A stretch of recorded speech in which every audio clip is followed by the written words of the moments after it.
మాన్పుటకు. ఫస్ట్ది తిరుగుబాటు మాన్పుట. ఇది కేవలం ఇశ్రాయేలీల కోసమే అన్న విషయం మనం మాత్రం మైండ్లో పెట్టుకోవాలి.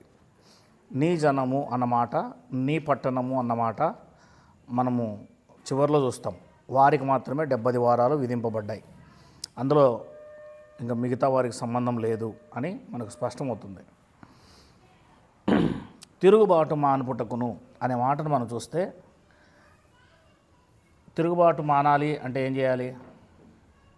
తిరుగుబాటు దేనివల్ల జరుగుతూ ఉంది? ఎవరు చేస్తున్నారు తిరుగుబాటు? ఇశ్రాయేలీయులు 12 గోత్రాల వారు టోటల్గా తిరుగుబాటు చేస్తున్నారు. అవును, వారు తిరుగుబాటు చేస్తున్నారు. దానికి 9వ అధ్యాయము 7వ వచనములో, అదే దానియేలు గ్రంథంలో, ప్రభువా నీవే నీతిమంతుడవు, మేమైతే సిగ్గుచేత ముఖ వికారం నొందిన వారం. ఇదిగో మేము తిరుగుబాటు అనే మాట మనకి ఇక్కడ కనబడుతుంది.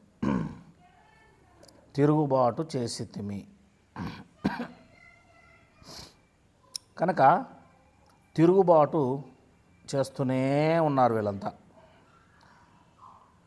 తిరుగుబాటు చేస్తూనే ఉన్నారు. అందుకే ఆ తిరుగుబాటు చేస్తున్నారు కాబట్టి, ఆ తిరుగుబాటు కొనసాగుతూ ఉంది కాబట్టి ఒకరోజు మానాలి.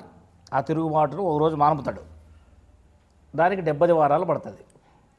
తిరుగుబాటు మానపటానికి ఎంత సమయం పడుతుంది అంటే 70 వారాలు. ప్రమాణ స్వీకారం చేస్తున్నాడు కదా, ప్రమాణ స్వీకారం చేస్తున్నాడు. ఎప్పుడు చేస్తాడు అని అంటే మనము 12వ తేదీ అని మనం ఎదురు చూస్తూ ఉంటాం. కౌంటింగ్ 4వ తేదీ జరుగుతుందంటే ఎవరు గెలుస్తారని మనం ఎదురు చూస్తూ ఉన్నాం. ఇశ్రాయేలీలు కూడా మనం ఏ రకంగా అయితే కౌంటింగ్ ఎప్పుడు జరుగుతుంది, ఎవరు గెలుస్తారు అని ఎదురు చూసామో, ఎప్పుడు ఈయన ప్రమాణ స్వీకారం చేస్తాడు, ఏమి ప్రమాణ స్వీకారంలో చెబుతాడు, ఎవరేం పోస్ట్ ఇస్తారని మనం ఎదురు చూసామో, ఇశ్రాయేలీలు కూడా తిరుగుబాటు చేస్తూ ఉన్నారు. ఆ తిరుగుబాటు అనేది మాన్పబడే లేదా మాన్చి వేసే ఒక సమయం అంటూ ఉంది. ఆ సమయము 70 వారాలు. 70 వారాల్లోపు జరుగుతుంది.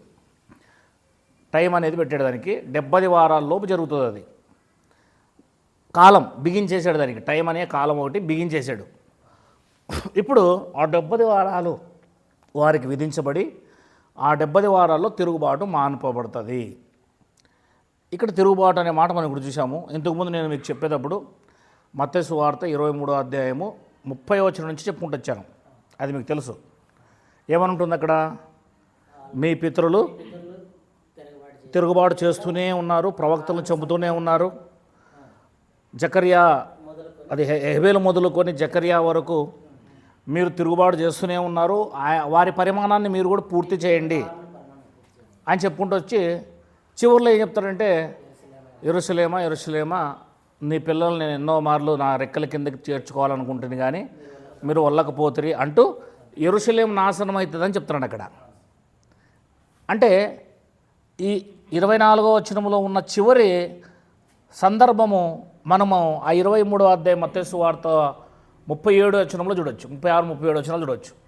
ఏంటదంటే, నీ జనమునకు, ఇశ్రాయేలు దేశము యెరూషలేం పట్టణం వాళ్ళదే, పరిశుద్ధ పట్టణమునకు 70 వారాలు విధింపబడిన. ఇక్కడే మనం ఆలోచించాల్సిన విషయం అవుతుంది. చివరిలో 70 వారాలు పూర్తి అయ్యే సమయానికి దేవాలయం పడిపోతుంది. నేను చెప్పేది అర్థమైందా? ఇప్పుడు మీరు చెప్పండి, 70 వారాలు ఎప్పుడు పూర్తి అవుతుంది? 70 వారము ఎప్పుడు పూర్తి అవుతుంది? 70 వారాలు పూర్తి ఎప్పుడు అవుతుంది? మరి అంతకుముందు మనం చూసినప్పుడు ఏం చేశాం? నేను అంతకుముందు చెప్పాను కదా ఒకసారి, 70 వారాలు ఎప్పుడు పూర్తవుతుందని. ఫస్ట్ టైం చెప్పాను చూడు ఒకసారి. అది చెప్పిన తర్వాతే పరిశోధన చేయండి మీరు అన్నాను నేను. అప్పుడే చెప్పాను.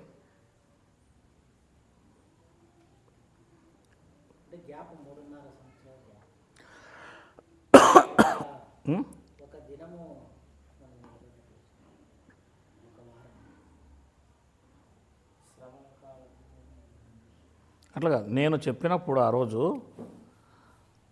యేసుక్రీస్తు వారు 3.5 సంవత్సరాలు సేవ చేశారు. సిలువ తర్వాత 3.5 సంవత్సరాలు కంప్లీట్ అయిపోయి 70 వారాలు అయిపోయినట్టుగా మనం చెప్పాం. అదే కదా ఆ రోజు చెప్పింది.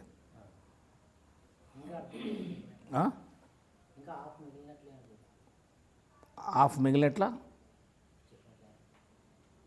నేను ఫస్ట్ రోజు చెప్పినప్పుడు అది చెప్పలేదు. నేను అక్కడితో అయిపోయింది. ఆ తర్వాత అన్ని జనాంగం అనేవాళ్ళు సమరయులు వచ్చారని చెప్పాను.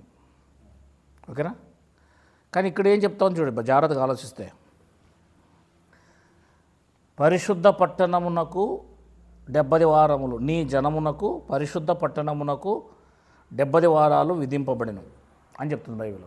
అంటే అర్థం ఏంటి? 70 వారాలు పూర్తయ్యేలోపు నీ జనము పోతుంది, పరిశుద్ధ పట్టణం అనే యెరూషలేము కూడా పోతుంది అని చెప్తున్నాడు ఇక్కడ. మరి యెరూషలేము పట్టణము 34-35 క్రీస్తు సెలవు వేయబడిన తర్వాత పోలేదు. అది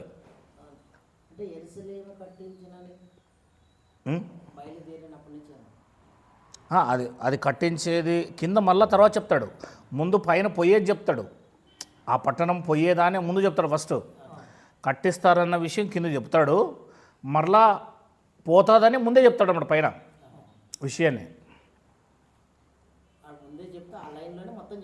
అవును, 25వ వచనం నుంచి కట్టబడే విషయం చెప్తాడు. కానీ 24లోనే ఆల్రెడీ 25లో చెప్పబోయేదాన్ని ముందుగానే పడిపోతుందని కూడా చెప్పేస్తున్నాడు. అదంతా ఒక సెంటెన్సు. 24లోనే మొత్తం మ్యాటర్ ఉందన్నమాట. అట్లా వివరించుకుంటూ వస్తున్నాడు అంతే. బైబిల్ అట్లే ఉంటుంది. అక్కడ దాకా అట్లా చెప్పేసి, అంటే ఇప్పుడు మళ్ళీ మందిరం కట్టుతారు, మందిరం మళ్ళీ పడిపోతుంది అన్న విషయాన్ని కింద చెప్పుకుంటూ వస్తాడు అంతే. ఇప్పుడు ఇక్కడ 70 వారాలు ఎవరికి అని అంటే ఇశ్రాయేలుకు మాత్రమే అన్నది మనకు తెలియజేయబడుతుంది. రెండవది, 70 వారాలు అయిపోయేదాకా పరిశుద్ధ పట్టణము, దేవాలయము ఇశ్రాయేలు ఉండే ఉంటారు. కాబట్టి 70 వారాలు అనేది అది క్రీస్తు శకం 30తోనూ క్రీస్తు శకం 34తోనూ ముగించేది కాదు. ఇది క్రీస్తు శకం 70కి ఈ 70 వారాలకి ఏదో సంబంధం కలుగుంది. అది అంతే, సంబంధం కలిగి ఉంది ఏదో. అది మనం ఆలోచన చేయాలి. అంటే అప్పుడు తిరుగుబాటు మానుపుట కూడా పట్టణము పడిపోవడంతో ఉందన్నమాట లింకు. రెండోది, పాపము నివారణ చేయుటకు అది పట్టణం పడిపోవడంతో లింక్ ఉందన్నమాట దానికి కూడా. ఇక దోషముల నిమిత్తం ప్రాయశ్చిత్తం చేయుటకును అది కూడా పట్టణం పడిపోవడంతో లింక్ ఉందన్నమాట, దానికి సంబంధం కలిగి ఉంది. ఇక శాశ్వత కాలమునట్టి నీతిని బయలుపరచబడటకును పట్టణం పడిపోవడంతో శాశ్వత కాలము నీతి బయలుపరచబడుతుంది. దర్శనములు ప్రవచనం ముద్రించుటకును, ఎప్పుడైతే ఈ పట్టణము దేవాలయం పడిపోతుందో అప్పటికి దర్శనాలు ప్రవచనాలు అన్నీ అయిపోతాయి, ముద్రించబడతాయి. ఇక అతి పరిశుద్ధ స్థలమును అభిషేకించుటకును, ఇది పోయేదాకా అది ఎట్లా వస్తుంది? అంతే కదా, అతి పరిశుద్ధ స్థలంలో అన్నాడు కదా. మనము అతి పరిశుద్ధ స్థలంలో ఇంకా వెళ్ళడానికి ద్వారం తెరవబడలేదు, ఈ గుడారం ఉండంగా అన్నాడు. అంటే ఇశ్రాయేలుకిని, ఇశ్రాయేలు పట్టణం అనే ఇశ్రాయేలు యెరూషలేముకిని దేవాలయంతో ముడిపడి ఉంది ఇదంతా. అంటే ఈ 6 ఉద్దేశాలు, ఈ 6 విషయాలు యేసుక్రీస్తు మొదటి రాకడలో జరగలేదు. ఇవి యేసుక్రీస్తు రెండవ రాకడలో యెరూషలేము పట్టణం పడిపోవడంతో 6 ఉద్దేశాలు కంప్లీట్ అవుతాయి అన్న విషయం మనం గమనించాలి. ఇక్కడ అలా ముడిపడి ఉంది చూడండి. మనం అదే చూసుకున్నాం ఈ 6 ఉద్దేశాల్లో కూడా. కనుక మరొకసారి జాగ్రత్తగా ఫాస్ట్గా ఈ 6 ఉద్దేశాలని చూసుకుంటే ఇంకా ఇప్పుడు మనకు బాగా అర్థమవుతుంది, రివీల్ అవుతుంది. జాగ్రత్తగా మనం చూసుకుందాం. మొదటిది, తిరుగుబాటు మానుపుటకు అన్న విషయాన్ని మనం చూసుకున్నప్పుడు మత్తయి సువార్త 23వ అధ్యాయము 32 నుండి వీలైతే 29 నుంచి 38 వరకు రాసుకోండి. ఒకసారి చదువుకుందాం. ఒకే ప్యాటర్న్లో ఇవన్నీ పెట్టడానికి ఉపయోగపడుతుంది. వేగంగా చదువుకుందాం కొంచెం. పరిసయ్యులారా, మీరు ప్రవక్తల సమాధులను కట్టించుచు నీతిమంతుల గోరీలను శృంగారించుచు మనము మన పితరుల దినములలో ఉండిన ఎడల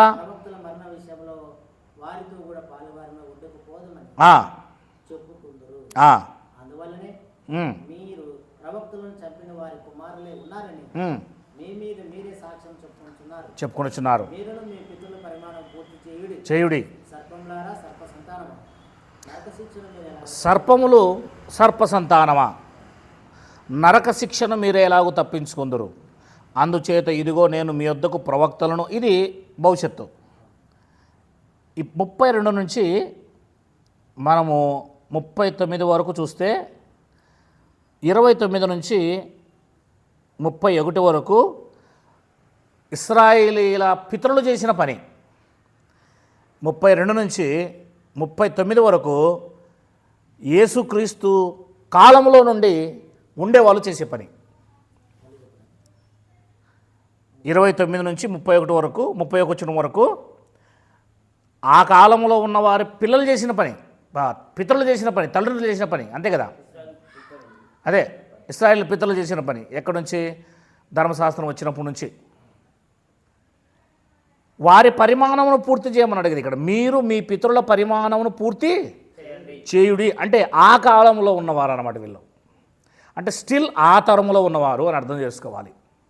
ఆ తరానికి చెందినవారు వేరు, అంతకుముందున్నవారు ఆయా తరాలకు చెందినవారు. 29 నుంచి 30 వచనాల్లో ఉన్నవారు మోషే తరానికి చెందిన వాళ్ళు కొందరు, దావీదు తరానికి చెందిన కొందరు, సొలొమోను తరానికి చెందిన వాళ్ళు కొందరు, ఇర్మియా తరానికి చెందిన వాళ్ళు కొందరు. ప్రవక్తలను చంపారు కదా వాళ్ళు, అందరినీ కలిపి ఆ 3 వచనాల్లో చెప్పేశాడు. ఇప్పుడు 32 నుంచి 39 వరకు ఉన్న తరము కేవలం 40 సంవత్సరాలు ఉండే తరం ఇది. అంటే మీరు కూడా వారు ప్రవక్తలను చంపారు, వారు నీతిమంతులను చంపారు అంటూ ఇప్పుడు 33వ వచనంలో సర్పములారా సర్ప సంతానమా, అంటే మీ నాన్నలు మీ పితరులు సర్పాలు, వారికి పుట్టిన పిల్లలు మీరు కూడా సర్పాలు అని చెబుతూ నరక శిక్షను మీరేలాగూ తప్పించుకుందరు అని. అందుచేత ఇదిగో నేను, అంటే యేసుక్రీస్తు వారు, మీ యొద్దకు ప్రవక్తలను జ్ఞానులను శాస్త్రులను పంపుచున్నాను. అంటే వీళ్ళ యొద్దకు ఎప్పుడు? అపోస్తుల కార్యం 2వ అధ్యాయం 1వ వచనం నుంచి వీళ్ళంతా రావడం మొదలు పెడతారు, వీళ్ళంతా వస్తారు. అది అక్కడి నుంచి మీరు స్టార్ట్ చేసుకోవాలి. లూకాసు అది ఏమంటారు దాన్ని, అపోస్తుల కార్యం 2వ అధ్యాయంలో పరిశుద్ధాత్మ దేవుడు ఎప్పుడైతే భూమి మీదకి వస్తాడో అక్కడి నుంచి ప్రవక్తలు వస్తారు, అపోస్తులు వస్తారు, శాస్త్రులు వస్తారు, జ్ఞానులు వస్తారు, వీళ్ళంతా వస్తారు. ఎందుకు? పాత నిబంధన గ్రంథంలో ఉన్న విషయాల లేఖనాలను క్రొత్త నిబంధనగా మార్చాలి కదా, వాళ్ళు వచ్చి చెప్పాలి కదా, ఆ బాధ్యత కలిగి సువార్త చెప్పాలి కదా. అంటే ఇప్పుడు పంపుతాను, మీ పితరుల దగ్గరికి నేను ప్రవక్తలను పంపినప్పుడు వాళ్ళని చంపారు, ఇప్పుడు నేను మీ వద్దకు పంపుతాను, సిలువ ఇవ్వబడి వెళ్ళిపోతాను, నేను మీ వద్దకు వాళ్ళని పంపుతాను. మీరేం చేస్తారు అంటే మీరు కూడా ఏం చేస్తారు వాళ్ళని. ఇది స్టిల్ ఈ 40 ఇయర్స్లో జరిగేది ఇది. మీరు వారిలో కొందరిని చంపి నాలాగే సిలువ వేస్తారు, కొందరిని మీ సమాజ మందిరంలో కొరడాలతో కొట్టి పట్టణం నుండి పట్టణమునకు తరుముదురు. నీతిమంతుడైన హెబెలు రక్తం మొదలుకొని బలిపీఠమునకు దేవాలయమునకు మధ్య మీరు చంపిన, అంటే వీరు అంటే ఇశ్రాయేలీలు, అంటే ఆ సర్ప సంతానం అనే వాళ్ళు అనమాట. వాళ్ళందరినీ తీసుకొస్తున్నాడు, ఎందుకంటే పైన చెప్పాడు కదా, వాళ్ళందరినీ తీసుకొస్తున్నాడు అక్కడ. బరకియా కుమారుడు జకర్యా రక్తం వరకు భూమి మీద చిందింపబడిన నీతిమంతుల రక్తమంతయు మీ మీదికి వచ్చును. అంటే అంతకుముందు చంపిన వారి యొక్క రక్తం అంతా కూడా మీ మీదకి వస్తుంది, ఎందుకంటే మీరు ఇంకా ఘోరమైన స్థితిలోకి వెళ్ళిపోతారు. ఇవన్నీ ఈ తరము మీదికే వచ్చునని మీతో నిశ్చయంగా చెబుతున్నాను. ఈ తరం మీదికే, ఈ 40 ఇయర్స్లో ఉన్నవారి మీదికి.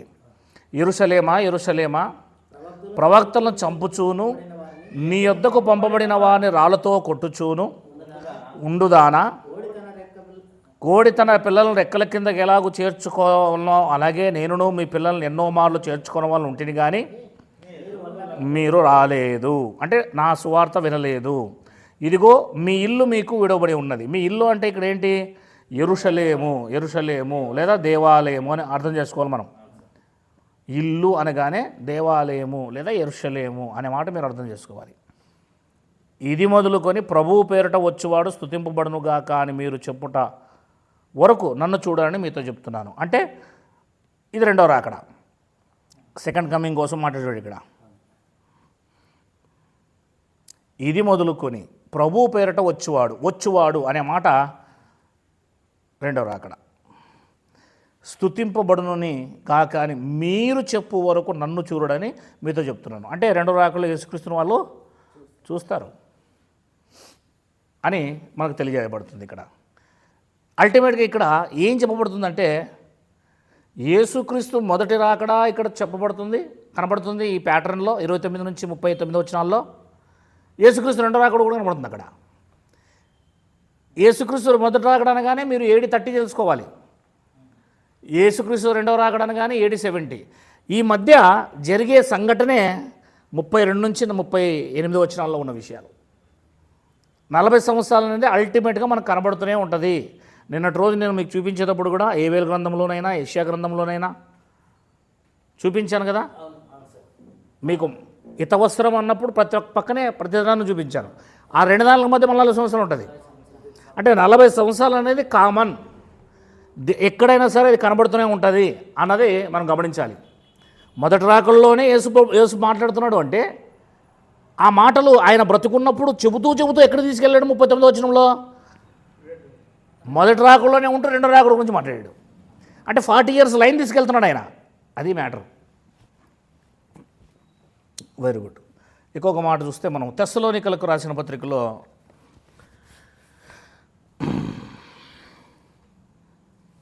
మొదటి తెస్సలోనిక 2వ అధ్యాయం 15వ వచనం కూడా ఒకసారి చదువుకుందాం.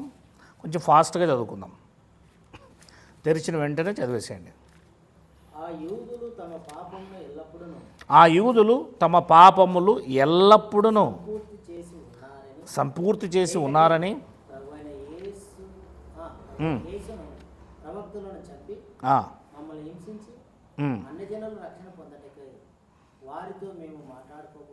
చూసావా? ఇది తెస్సలోనిక దరిదాపులుగా 52లో రాయబడింది. యేసుక్రీస్తు వారు 32లో ఏం చెప్పారు? శాస్త్రులను, ప్రవక్తలను, మీ వద్దకు అపోస్తలను, జ్ఞానులను పంపుతానన్నాడు. అక్కడ పంపుతానన్నాడు, ఇక్కడ పంపేశాడు ఆల్రెడీ. 22 సంవత్సరాల తర్వాత ఈ 22 సంవత్సరాల్లో తెస్సలోనిక పత్రిక రాసేపటికి పౌలు గారు ఏమంటున్నారంటే ప్రభువైన యేసును చంపారు, మరలా యేసయ్య పంపిన పరిశుద్ధాత్మ 2వ అధ్యాయంలో వచ్చిన తర్వాత పుస్తకారంలో ప్రవక్తలు అందరూ వచ్చారు, వారిని కూడా చంపేశారు. ఇంకా మమ్మల్ని అయితే పౌలు అని నన్ను బర్నబాను, సీలను, యూదాను హింసిస్తున్నారు. అన్యజనుల రక్షణ పొందుటకు వారితో మేము మాట్లాడడానికి వెళ్తూ ఉంటే ఆటంకపరుస్తున్నారు. దేవునికి ఇష్టలు కాని వారును మనుషులందరికీ విరోధులై ఉన్నారు. దేవుని ఉగ్రత తుదుమట్టు వారి మీదకి వచ్చాను. అంటే వారి మీదకి ఉగ్రత రాబోతుంది అన్న మాట కోసం మాట్లాడుతున్నాడు. ఉగ్రత అంటే ఎక్కడిక్కడ మాట మనకు తెలుసు కదా. మత్తయి సువార్త 3వ అధ్యాయంలో రాబోయే ఉగ్రతను తప్పించుకోవడానికి ముగ్గురు చెప్పిన వాడేవాడని యోహాన్ గారు చెప్పారు. ఆ మాట చెప్తున్నాడు ఇక్కడ. అంటే క్రీస్తు శకం 70 దగ్గరకు అవుతా ఉంది అన్న విషయం మనము అన్యజన ఈ విషయాన్ని బట్టి మనం కనుగొనాలి. అంటే వారు పాపం ఇంకా ఎక్కువగా చేస్తూనే ఉన్నారు, పాపం ఎక్కువ చేస్తూనే ఉన్నారు. అల్టిమేట్గా క్రీస్తుని చంపడం అంటే ఏమనుకుంటున్నారు? ఆలోచన చేయండి. వాళ్ళ రాజు ఆయన, ప్రభు ఆయన. ప్రవక్తలను చంపడం వేరు, కుమారునైన క్రీస్తుని చంపడం వేరు. అది కనుక వారు అంత భయంకరమైన పాపంలోనికి వారు వెళ్ళిపోయి ఉన్నారు. ఇంకా ఇది మనం చూసాం కనుక 2వ దాంట్లోకి వెళ్ళిపోదాం. పాపమును నివారణ చేయుట. పాపం అనేది నివారణ చేయబడాలి. దానికోసం ఒక 2-3 రెఫరెన్స్లు చూసుకుందాం, చాలా ఎక్కువద్దు. హెబ్రీ పత్రిక 9:28లో మనం చూసాం పాప నివారణ.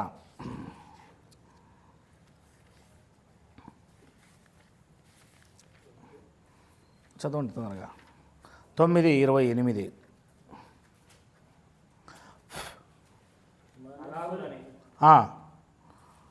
క్రీస్తు కూడా అనేకుల పాపములను భరించుటకు ఒక్కసారి అర్పింపబడి తన కొరకు కనిపెట్టుకుని ఉండు వారి రక్షణ నిమిత్తము పాపము లేకుండా రెండవసారి ప్రత్యక్షమగును. అది రెండవసారి ఎప్పుడైతే ప్రత్యక్షం అవుతాడో అప్పుడు రక్షణ పొందుతారు.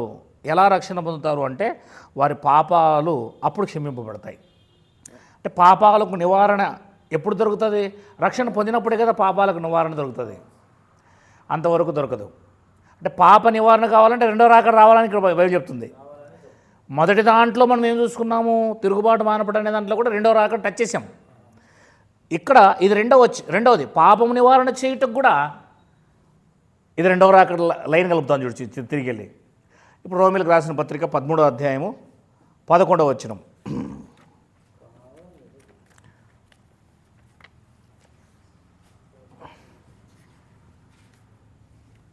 13వ అధ్యాయము 11వ వచనం. మరియు మీరు కాలమెరుగు నిద్ర మేలుకొని వేలైనా తెలుసుకొని అలాగూ చేది మన విశ్వాసమైనప్పటికంటే ఇప్పుడు రక్షణ మరీ సమీపంగా ఉన్నది. అది రక్షణ సమీపంగా ఉన్నది, ఇంకా రక్షణ రాలేదు.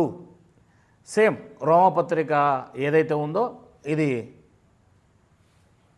హెబ్రీ పత్రిక సపోర్ట్ ఇస్తూ ఉంది. అదే 11వ అధ్యాయం రోమిలికి రాసిన పత్రిక 26, 27. వారు ప్రవేశించున్నప్పుడు విమోచకుడు సియోనులో నుండి వచ్చి యాకోబులో నుండి భక్తిహీనతను తొలగించును. అంటే యేసుక్రీస్తు వారు రెండవ రాకడ సియోన్లోనంటే రెండవ రాకడే కదా. విమోచకుడు సియోన్లో నుండి వచ్చి అంటే రాకడ. ఇది కూడా రాకడ అనే పదాన్ని మీరు గమనించాలి. రెండవ రాకడ వచ్చి యాకోబులో నుండి అంటే ఇశ్రాయేలులో నుండి భక్తిహీనతే కదా పాపము. ఆ పాపాన్ని అప్పుడు తొలగిస్తాడట. అంటే పాప నివారణ ఎప్పుడు జరుగుతుంది ఇక్కడ మనకి అల్టిమేట్గా? దర్శాలు ఆ పాప నివారణ జరగాలంటే క్రీస్తు రాకడ జరగాలి. ఇంకోటి ఏం జరగాలంటే నేను వారి పాపములను పరిహరించినప్పుడు అన్నాడు. అంటే యేసుక్రీస్తు రాకడలోనే వాళ్ళ పాపాలు ఏమవుతున్నాయి? అంతవరకు కావట్లేదు పరిహారం. అంటే ఏ సిలువ పడ్డాడు కదండి, పాపాలు పరిహారం అని అంటారు. మరి ఈ మాటను ఏం చేయాలి? ఎవరు? మరి అది తెలియాలి మనకి, అదే తెలియాల. అందుకే ఛాయలో చాలా విషయాలు దాగి ఉంటాయి. ఇది చెప్పాలంటే వాళ్ళకి అర్థం కావాలంటే ఇది చెప్పాలా. నిర్గమ హెబ్రీ పత్రిక 9వ అధ్యాయం 26 నుంచి 28 వచనాలు 29 వచనాల వరకును ఇది తెలియజేయాల. లేవే కాండంలోకి వెళ్ళి తెలియజేయాలి వాటిని. సరే, పాపము పరిహరించినప్పుడు అంటున్నాడు ఇక్కడ. రోమాపత్రిక రాయబడింది 52లో అయితే ఇంకా పాప పరిహారం కాలేదంటున్నాడు. మరి సిలువ వేయబడింది 30లో, ఇది 62లో 52లో మాట్లాడుతున్నాడు. చూసావా? అంటే 30లోనే పరిహారం అయిపోయిందా? 70లో పరిహారం అవుతుందా? యేసుక్రీస్తు రెండవ రాకడలో ఇశ్రాయేలు యొక్క పాపాలు పరిహారం అవుతాయని బైబిల్ చెప్తుంది ఇక్కడ. అది ఇశ్రాయేలు యొక్క ప్యాటర్న్, ఇశ్రాయేలు యొక్క పద్ధతి. అది నా వలన వారికి కలుగు నిబంధన ఇదియే. అంటే పాపాలు ఎప్పుడైతే క్షమింపబడతాయో అప్పుడే క్రొత్త నిబంధన అనేది వాళ్ళకు ఇవ్వబడుతుంది. క్రొత్త నిబంధన ద్వారా పాపక్షమాపణ జరుగుతుంది అని వ్రాయబడినట్టు ఇశ్రాయేలు జనులందరూ రక్షింపబడుదురు. అంటే ఇప్పటికి ఇంకా ఇది నెరవేరలేదని చెప్తున్నాడు. ఈ ప్రవచనం నెరవేరలేదు. యెషయా గ్రంథములో చెప్పబడిన ప్రవచనం ఇది 59:20లో చెప్పబడిన ప్రవచనం ఇది. అక్కడ చెప్పబడిన ఈ ప్రవచనం ఇంకా నెరవేరలేదు అని చెప్తున్నాడు. ఈ ప్రవచనం ఎప్పుడు నెరవేరుతుందంటే క్రీస్తు శకం 70లో నెరవేరుతుంది. అంటే ప్రవచనాలు, చాలా ప్రవచనాలు క్రీస్తు శకం 70లో లేఖనములన్నీ నెరవేరుటకు అన్నాడు కదా లూకా సువార్త 21లో. అది ప్రతిదండన దినము అన్నీ నెరవేరుతాయి. అప్పుడు చాలా లేఖనాలు అక్కడ సెట్ అవుతాయి, అక్కడికి వెళ్ళి కూర్చొని ఉంటాయి. ఒక్కసారిగా అవి మనము ఏమంటారు దాన్ని, పటాసులు చూసారా మీరు? సరం ఉంటుంది చూసారా? ఒకదానికి అంటిస్తే మొత్తం ఏమవుతుంది అది? అలాగే రెండవ రాకడతో ఎన్ని లేఖనాలు ఉన్నాయో అన్ని లేఖనాలు పగిలిపోతాయి. అట్లా పటాసులాగా అట్లా ఉంటుందన్నమాట ఇది బైబిల్. అవును, బా, వెరీ గుడ్, వెరీ గుడ్. ముందుకు పోదాం. ఇంకా మూడవది, దోషముల నిమిత్తము ప్రాయశ్చిత్తము చేయుటకు. దోషాల నిమిత్తం ప్రాయశ్చిత్తం చేయడానికి అని రాబడింది. ఇప్పుడు మనం ఇంతకు ముందు లేవే కాండం తీసుకెళ్ళి చెప్పాను మీకు నేను 16వ అధ్యాయంలో 3వ వచనం నుంచి 34వ వచనం వరకు 2 మేకలు తీసుకోవాలి. ఒకటి యెహోవా పేరట, మరొకటి అక్కడ వారి పాపాల నిమిత్తము విడిచిపెట్టబడు మేక. ఒకటి వధించిన తర్వాత వారు ఏమవుతారు, లోపలికి వెళ్ళి బయటకు వచ్చి దాని రక్తాన్ని దాని మీద పెట్టి తల మీద అప్పుడు విడిచిపెడతారు దాన్ని. అంటే పాపాలు మోసుకొని అది వెళ్తుంది అని మనం అక్కడ ప్యాటర్న్లో చూసాం. తర్వాత లేవికాండం 9వ అధ్యాయం 20 నుంచి 24 వచనాల వరకు ఇదే మేకను తీసుకుని అతను బలిపీఠం మీద వధించిన తర్వాత తన కొరకు, తన పాపాల కొరకు, ఇశ్రాయేలు పాపాల కొరకు ఆ రక్తం తీసుకొని ప్రధాన యాజకుడు ఒక్కడే లోపలికి వెళ్తాడు. లోపలికి పోయి బయటకు వచ్చేదాకా వీళ్ళు ఎదురు చూడాలి. మరి దీన్నే నిరీక్షణ అంటారు. అర్థమవుతుందా? ఇప్పుడు ఈ 40 ఇయర్స్లో యేసయ్య పైకి పోయాడు రక్తం తీసుకొని, కిందికి వస్తాడని నిరీక్షణ కలిగి ఉన్నారు. ఎవరు? పాతాళంలో ఉండేవారైనా భూమి మీద ఉన్నవారైనా. కనుక ఇప్పుడు ఈయన లోపలికి వెళ్ళాడు రక్తం తీసుకొని. దేవుడు ఏం చెప్తాడో, బయట ఎవరైనా పాపం చేసిన వాళ్ళు ఉంటే వారికి తీర్పు తీర్చాలి. ఇప్పుడు 2 జరుగుతాయి ఇక్కడ. బయట తీర్పు జరుగుతుంది. మంచోడైతే వానికి మంచి, వీడు విశ్రాంతి దినం రాలేదు, వీడిని రాళ్లతో కొట్టని చెప్తాడు దేవుడు లోపల. వాడిని రాళ్లతో కూడా చంపుతాడు. సరే వాడిని క్షమించేసే అని చెప్తాడు దేవుడు, వాడిని క్షమిస్తాడు. అలా లోపలికి పోయి రావడంలో తీర్పు జరుగుతుంది అనమాట. కాబట్టి సేమ్ యేసుక్రీస్తు ప్యాటర్న్ కూడా అట్లే. మన ప్రధాన యాజకుడు కదా ఈయన పైకి వెళ్ళి మొదటి రాకల్లో రక్తం తీసుకుని అక్కడ కూర్చొని సింహాసనం మీద ఉన్నాడు. 2వ రాకల్లో ఎప్పుడైతే వచ్చాడో అప్పుడు బయట ఉన్న వాళ్ళంతా కూడా సంతోషిస్తారు. మాకు విమోచన దేవుడు ఇచ్చాడు, మమ్మల్ని క్షమించాడు, మాది అంగీకరించాడు అని. ఎలా తెలుస్తుందంటే పైనుండి అగ్ని వచ్చి ఈయన బయటకు వచ్చిన తర్వాతే అది అర్పించబడిన బలి ఏదైతే ఉందో బలిపీఠం మీద అప్పుడు అగ్ని వస్తుంది పైనుంచి. అంతవరకు రాదు. అంటే పరిపూర్ణత అనేది ఎప్పుడు జరుగుతుందంటే బలి అర్పించినప్పుడు కాదు, రక్తం పట్టుకొని లోపలికి వెళ్ళినప్పుడు అతి పరిశుద్ధంలో కాదు, అతి పరిశుద్ధం నుంచి పరిశుద్ధంలోకి వచ్చి, పరిశుద్ధం నుంచి ఆవరణంలోకి వచ్చి బయటకు వచ్చినప్పుడు ఎప్పుడైతే ఇక్కడ నిలబడతాడో వచ్చి అందరి ముందు వెంటనే అగ్ని బయట నుంచి వస్తుంది. అప్పుడు వాళ్ళు చేసిన బలి కానీ ఆయన వెళ్ళిన పరిశుద్ధ జీవితం కానీ అన్నీ కూడా పరిపూర్ణమవుతాయి. అప్పుడు దేవుడు అంగీకరించాడు.